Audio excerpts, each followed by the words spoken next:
the DA, clearly she thinks David did this, but there were more than one or more than two people who had some knowledge of it. A circle around David knew various things. By land and by sea, welcome to Two Angry Men. Mark, we have a lot to talk about because the DA is closing in on somebody, and I believe two people who are very close to David, the singer who is a suspect in the murder of Celeste Rivas. And the DA is having a hard time, by all accounts, getting the information she wants. They are before the grand jury. It is a secret session, but there is a hallway there, and it's a public hallway. And we have somebody who was in the public hallway actually for something else, but voices carried. And we heard a guy named Robert Morgenroth, who is the general manager of Mogul Vision, which is the record company for David. But more important, he is the day-to-day manager of David. He handles his life. And we heard Morgenroth talk to his lawyer after he was in one of the grand jury sessions, saying that the DA got very pushy, trying to find out why I didn't call the police.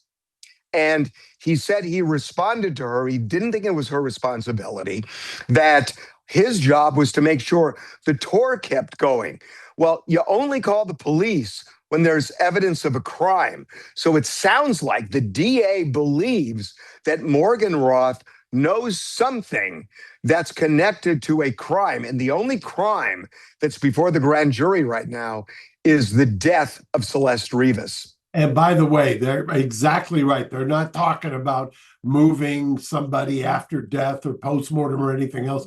And when you talk about the scuttlebutt on that 13th floor is that Beth, who is the prosecutor out of maybe Beth Silverman. Beth Silverman is, I mean, she is ferocious, number one, but her energy has infected, I'm told by secondhand, that the witnesses are saying the grand jurors are engaged. There is two grand jurors in particular who are lit up by Beth. Beth's energy is infectious in there. It's like nothing I've ever heard of in a grand jury right now. It is wild what is happening. Mind you, earlier people were talking about this as, and I think the LA Times even reported it as an investigative grand jury. If this is an investigative grand jury, it is the most aggressive grand jury I've ever heard of. It does not feel like an investigative grand jury. Morgenroth testified for at least 3 days, Monday, Tuesday, and Wednesday. And he may have testified sometime the week earlier as well. But he must be a critical witness. Now, it's really interesting, Mark, because Robert Morgenroth is a co-manager of David. The other person who manages him is a guy named Josh Marshall. Josh Marshall is the guy who rented the house that David lived in. Remember, that's the house that the LAPD executed a search warrant on and took stuff out after Celeste's body was found. So we're told that house figures prominently in this investigation. So Josh Marshall, who rented the house, is the co-manager with Robert Morgenroth, who is, we're told, David's day-to-day manager. So I don't know if Josh Marshall has testified, but they clearly think that Morgenroth is a key witness. And I got to tell you one other thing, and help me out here. Morgenroth must be testifying under a grant of immunity. And one of the problems, I think, from the just piecing all of this together, is that they don't like some of the stuff he's saying under the grant of immunity. And remember, a grant of immunity kind of cloaks you in this idea that they can't come after you unless they don't believe you. Well, I don't know if there is a grant of immunity. You may be right, But then help me out on this, that my reporter who was in the hallway on Wednesday saw Morgan Roth and his lawyer walk into an adjacent courtroom. This is a courtroom that has been hearing contempt motions, but also, I believe, is connected to the grand jury. Then the DA, Beth Silverman, walks in as well. And our reporter walks in the courtroom and they kick her out because they're saying whatever it is private. So it's got to be something connected with the grand jury. And it's feeling to me, it's really feeling to me, and I'll get into this in a bigger way in a moment, but it's feeling to me like Beth isn't getting what she wants out of Morgan Roth, and she's asking the judge to lay down the law. This is what happens procedurally. You're on the 13th floor. You've got your people on the 13th floor there. Department 100, Department 123, the grand jury, all of them are right in a row there on the 13th floor. 123 is where they've been dragging people into because the grand jury is presided over either by the judge in 100 or the judge in 123. When they're kicking the public out, that's because they're talking about grand jury secret stuff. Now, mind you, one of the misnomers of the grand jury is that somehow the witnesses can't talk. Witnesses can talk. In fact, that's how a lot of this stuff is getting to you or getting to me. What's happening is when they march somebody into Department 123, it almost always revolves around the fact that there's been a judicial grant of immunity, because if you're a lawyer, criminal defense lawyer, the last thing you want is to not have the judicial blessing. And you said that you're overhearing stuff in the hallway. If there's a lawyer there and the lawyer's worth anything, the lawyer has already insisted on immunity. They're going in there. Beth, knowing Beth as long as I've known Beth, she's over there. She's not buying what somebody is selling, or somebody's not singing from the script she was led to believe, because before you give immunity as a DA, you do a proffer. You tell them, either you, meaning the witness, or the lawyer tells them, this is what I expect them to testify to, because you're not buying the proverbial pig in a poke. Are you saying that you think he has immunity but isn't living up to the deal and she's pissed off? I think that there is an immunity deal in place. Otherwise, he would not be testifying in there, and that she is dragging him down there because either she doesn't like the answer she's getting, or he's not complying with the terms of the immunity agreement. With one or the other. They're not dragging him in. If somebody's in front of the grand jury and has been there for a couple of days, and from what I'm told, grand jurors are actively engaged. And if that is the case, and the witness is resistant, or the witness is not saying the kinds of items or complying with what the DA was led to believe, that's when you drag them down there. And by the way, there's also been this crazy stuff that has been posted about witnesses getting papers with scribbles on it, go to Department 123 and things of that nature, which frankly, I've never even seen before. And I don't even know if it's potentially true, but I do know from what's been reported and what I've heard is that witnesses and the grand jurors are at a heightened state of engagement. Well, I got to tell you, this does not feel like an investigative grand jury. We are shooting this right now, you and me, on Friday afternoon. And my reporter was in the hallway and heard a couple of grand jurors just saying to each other, have a great holiday. And it sounds like they may be taking a break. I don't know this, but I'm trying to connect the dots, that they may be taking a break for Christmas and then coming back the first of the year. And that aligns with something else that my reporter heard, because he heard Morgan Roth's lawyer. Her name is Evan Janess. Talking to Beth, the DA, and Beth was talking about a possible hearing date of February.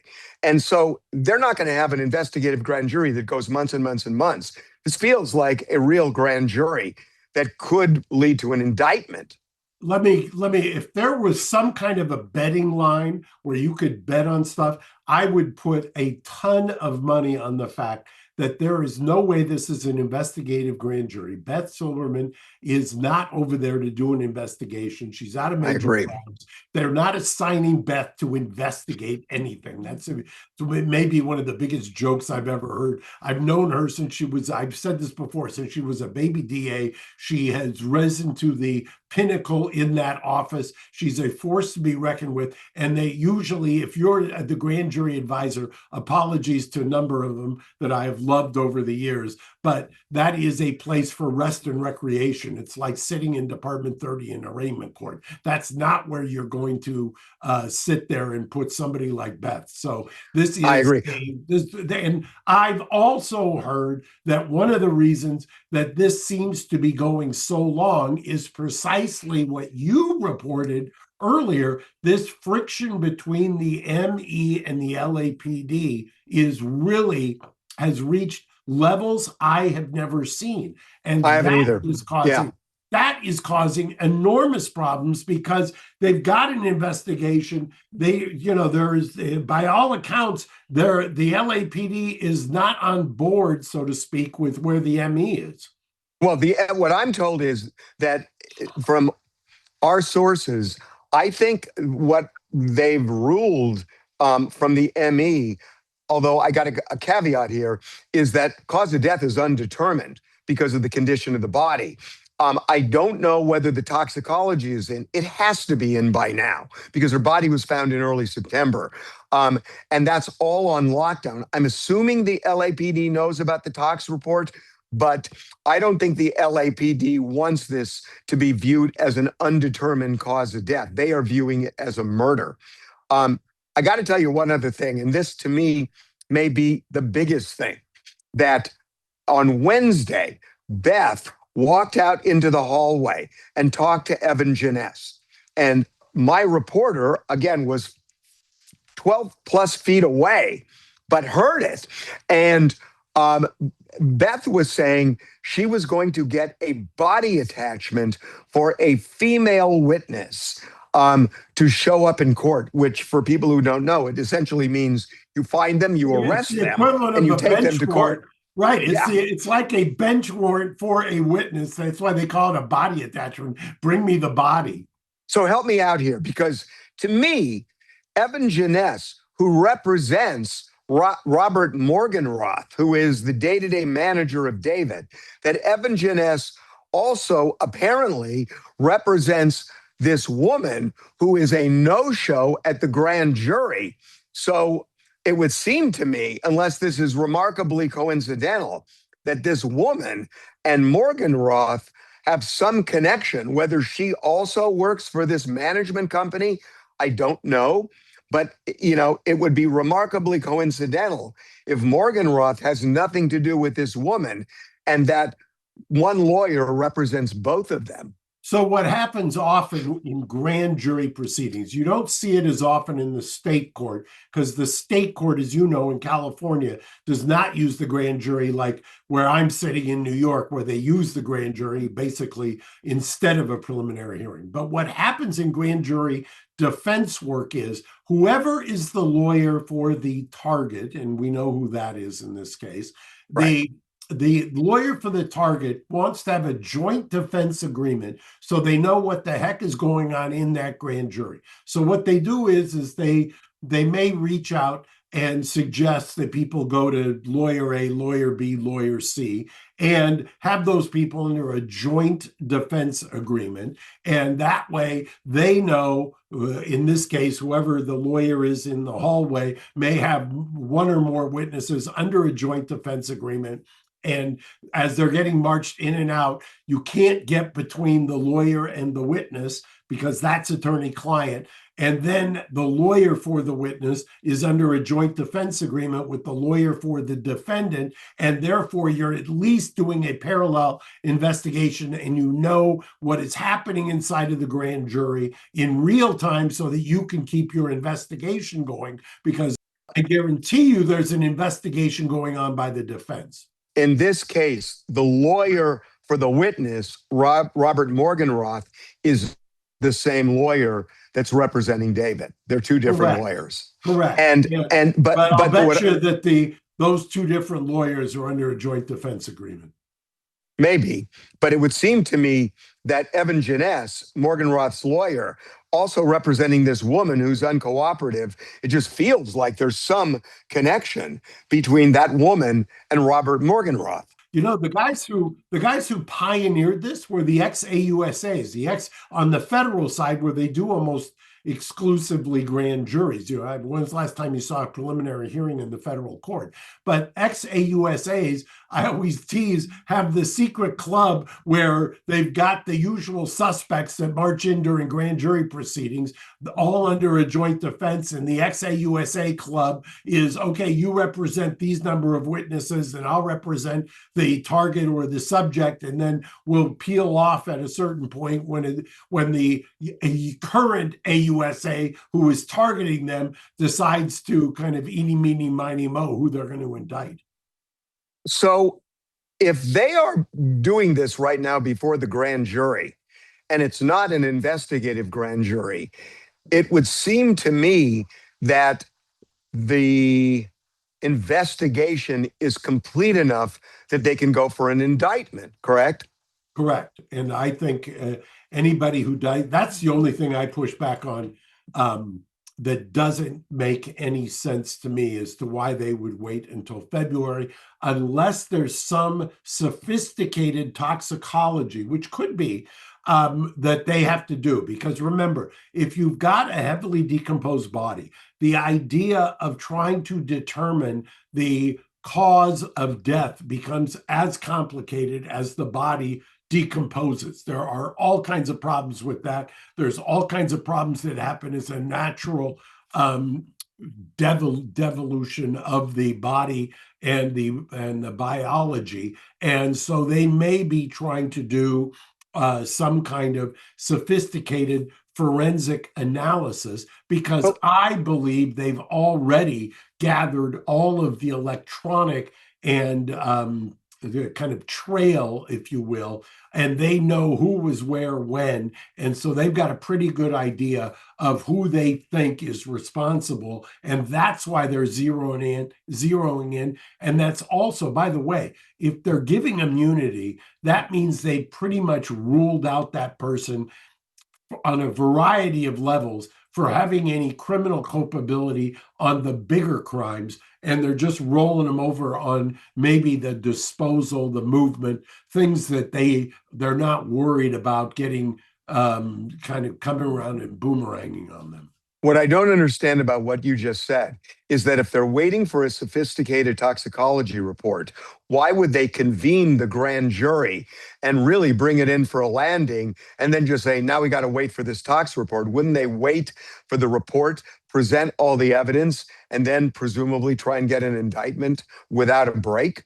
No, I think they've got a pretty good look. I'm going to tell you, it would be shocking to me if they didn't have a pretty good idea of what they think happened, what they believe they know happened, how it happened, when it happened, and now they're just backfilling the proof.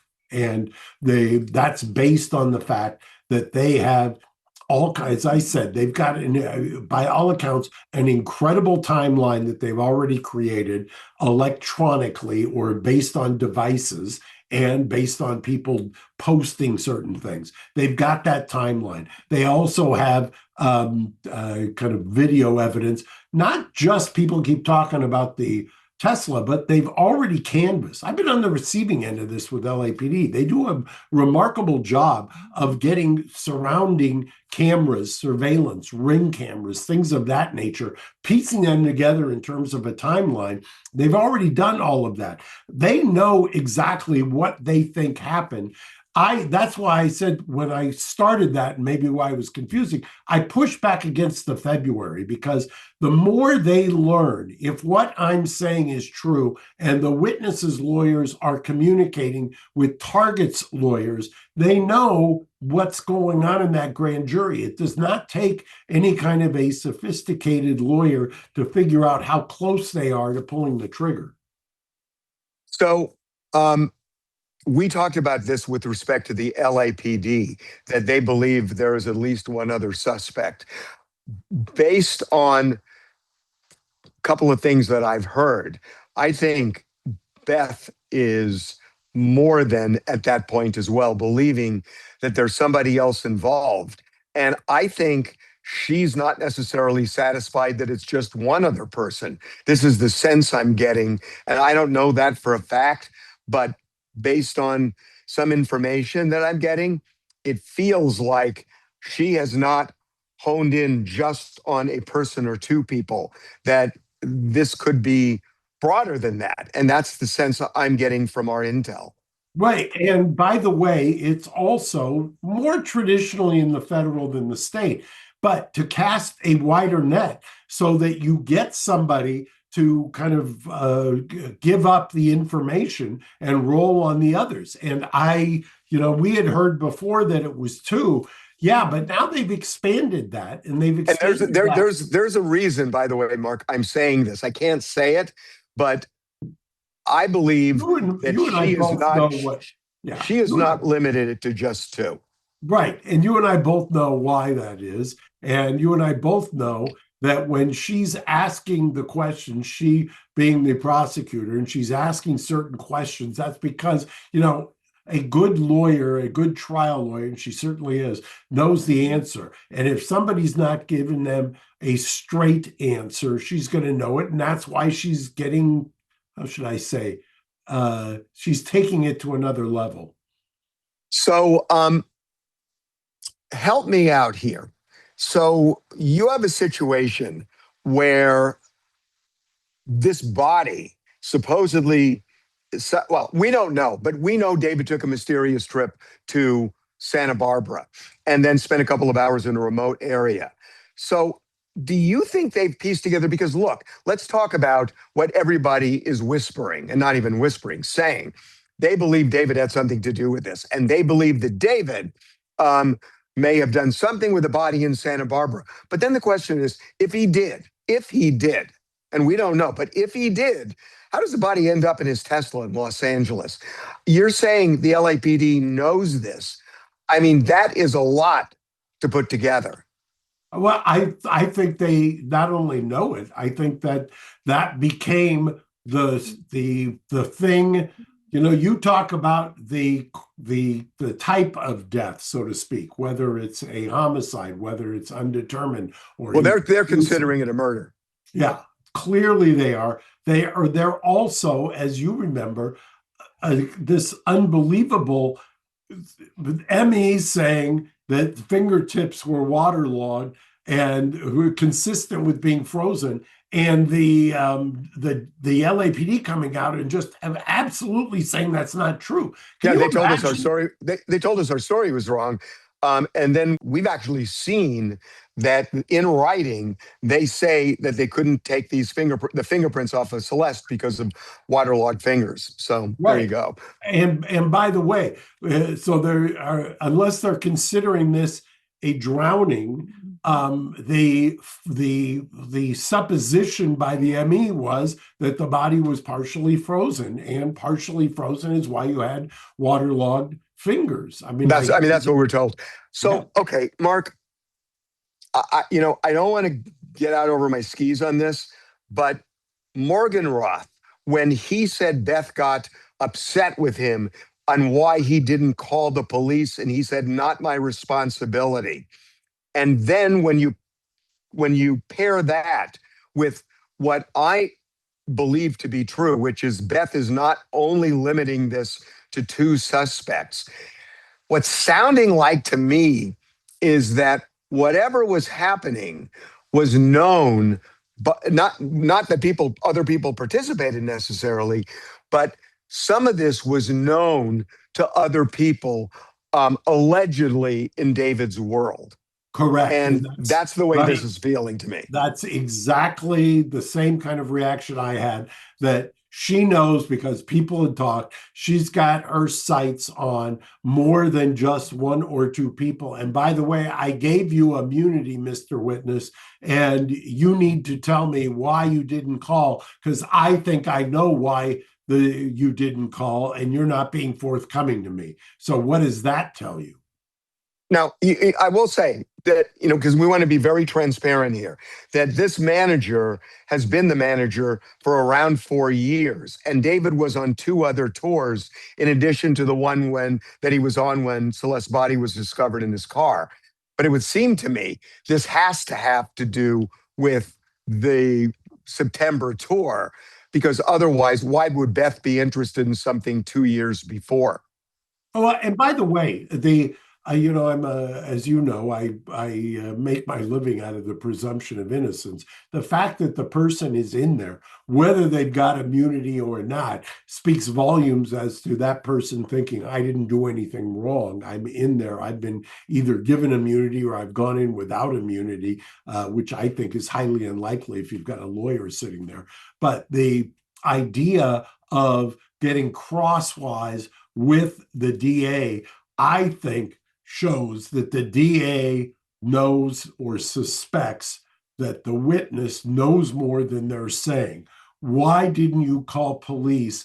Yeah. Implies, I know why you didn't call the police. I know that you know what had happened and you didn't want to call the police because of the dominoes that were going to start falling. I mean, this is not, I know it's a kind of I hate to say it, a murder mystery, but this So it is, is. it is a homicide. At least that's what they are proceeding on. They think, the law enforcement thinks they know who was responsible. They think other people outside of who was responsible quickly knew what was happening and stood by and didn't do anything, which is hence the question, why didn't you call police? Because if you called police, you were going to jeopardize A, B, or C. And why don't you just admit that? And you're not telling me the truth. And therefore, I'm going to drag you down to 123 and threaten your immunity agreement. So, yeah, I mean, it's not hard to make a connection here, because Morgan Roth's answer to Beth when she asked, why didn't you call police, was, didn't feel it was my responsibility. My responsibility was to make sure the tour went on.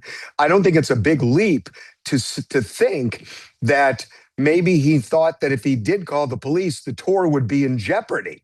So that's the only connection that I can make, that whatever Beth felt he should call the police about, that information could have jeopardized the continuation of David's tour, right? We're both saying the same thing, that she has a theory as to what actually happened. He's not being forthright as to why he didn't call. He may be completely 100% honest when he says, my concern was the tour and I'm not the police. And he would be technically legally right. If he heard something that happened and he didn't call the police and he wanted to make sure the tour happened, there isn't a snitch rule for witnesses. Well, I think, put a different way, there is no legal responsibility he has to notify the police, even if he knew something criminal was going on with David. There's no duty imposed on a tour manager or any manager to call the police, especially if there was a crime that had already happened. But whatever it is, I don't see any legal duty on Morgan Roth's part. Do you? No, I don't. And by the way, the only legal duty is whether he's complying with an immunity agreement. If he's not answering a question or he's obfuscating, in her opinion, right? And this is one of the problems. And I always explain to people when they get into immunity agreements, that the whole expression of a perjury trap is you get immunity, you go in front of a grand jury, you don't say what they want you to say. Famously, I've had the only two witnesses that I can remember in the last 40 years who've done that and said, I'd rather go to jail than sing your script. Susan McDougal. Susan McDougal and Greg Anderson in the Barry Bonds Balco investigation. So those two witnesses were not going to play by the prosecutor's rules. And that is the downside of taking immunity. If you don't hew to what they think the story is, you're at risk. So explain this to me. If you're right and they offered Morgan Roth immunity, or they gave him immunity, why does he need immunity if he had no legal duty to talk to the police? I don't get it. Wouldn't have. There's no way I would have let this guy, my client, go in there without an immunity agreement. No way. Why?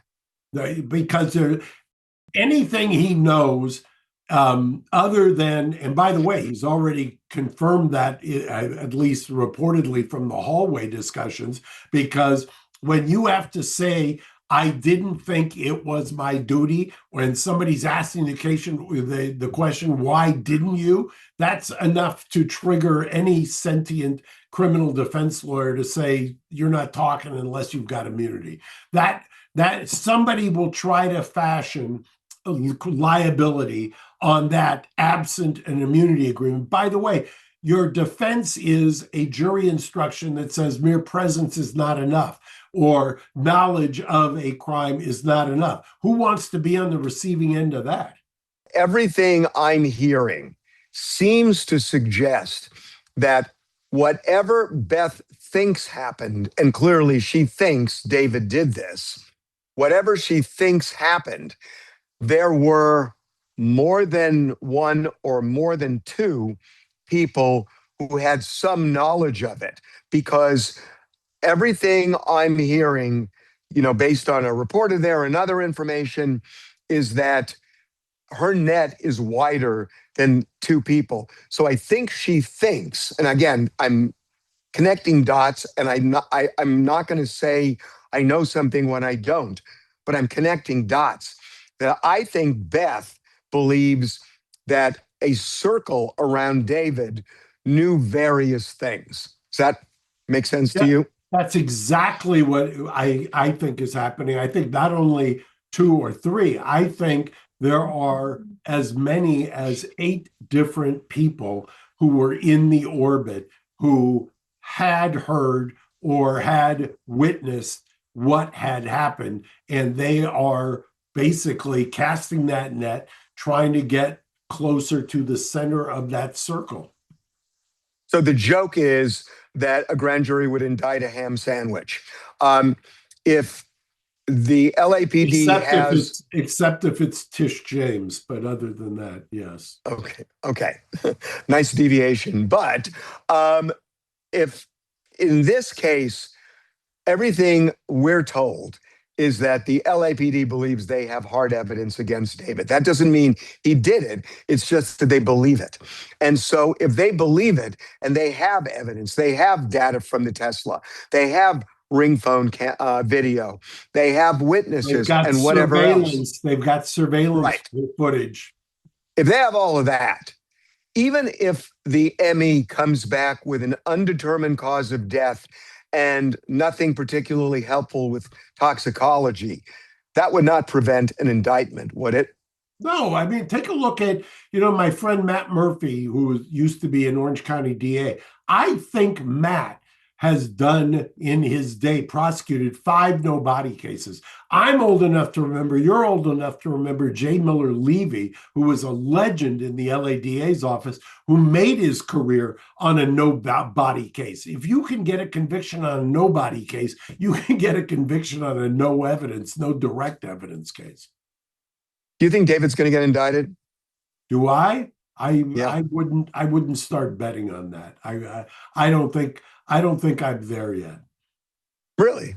Yeah, what's giving you hesitation? My hesitation is that the split between the ME and the LAPD is an opening for a defense lawyer that is, it's almost unheard of to have that kind of a public split. The last time I can remember anything like that happening was a case that had nowhere near this profile, but it involved Cyril Wecht, the late great Cyril Wecht, in Pennsylvania, who was the elected coroner, and he had gotten sideways with the prosecuting authorities. It's very rare. You have to understand, people who work in this area will tell you there's usually a very symbiotic relationship between the coroner and law enforcement. And by the way, which I always will plumb, because one of the things that you often find is that the ME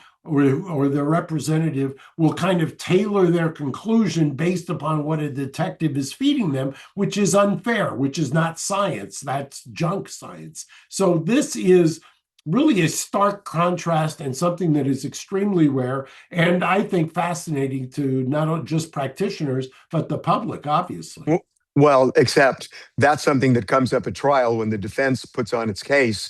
For a grand jury, they're not going to know anything about this dispute. So again, I ask, do you think this grand jury is going to indict David? I think this grand jury very well could. I mean, if you're asking me that, I think that the grand jury very well could. But remember, if the defense is as savvy as I think they are, I bet you they already have a private pathologist taking a look at stuff and analyzing everything that's happened. They've gone even farther than that. So it would not surprise me if there is a lot going on that we don't know from the defense standpoint. I'll leave you with this.